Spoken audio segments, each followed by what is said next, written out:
So hi hello friends, welcome to cinema view. And fantastic 4 movie అయితే ఫైనల్గా release అయిపోయింది. And ఈ movie విషయానికి వచ్చేసి నాకు స్టోరీ వైజ్గా అలాగే క్వాలిటీ విఎఫ్ఎక్స్ సీజీవర్స్గా ఈ మూవీ అయితే నాకు చాలా బాగా నచ్చింది. అండ్ ఇక్కడైతే క్వాలిటీ బాగుంది అండ్ సీజీఏ వర్క్ కూడా బ్యాడ్గా ఏం లేదు. మార్వెల్ వాళ్ళైతే మంచి సీజీఏ విఎఫ్ఎక్స్ని అయితే వాడారు ఈ మూవీలో. అండ్ క్వాలిటీ విషయంలో అస్సలు తగ్గలేదు. నాకైతే స్టోరీ వైజ్గా కూడా మూవీ చాలా బాగా నచ్చింది. అండ్ స్టోరీ వైజ్గా కూడా మంచి ఎమోషన్ సీన్స్ అలాగే క్లిక్ హ్యాంగర్స్ ఈ మూవీలో తగులుతుంటాయి అనమాట. అండ్ గెలాక్టస్ క్యారెక్టర్ని అయితే ఈ మూవీలో వేరే లెవెల్లో చూపించారనమాట, నెక్స్ట్ లెవెల్ చూపించారు. అండ్ క్యారెక్టర్ క్లైమాక్స్లో అయితే ఇంకా బాగుంటుంది. అండ్ ఇంటర్వెల్ పోర్షన్స్ కూడా చాలా ఇంట్రెస్టింగ్గా ఉంటాయి, స్పేస్ పోర్షన్స్.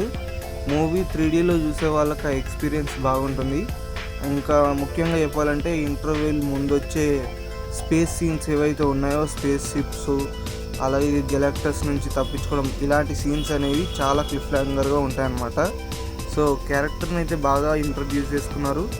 అండ్ ఫెంటాస్టిక్ 4 మనకు పాత ఫెంటాస్టిక్ 4 ఎలా ఉంటుందో సేమ్ అదే వైపు వస్తుంది అనమాట, మధ్యలో మార్చినట్టు అయితే అనిపించదు.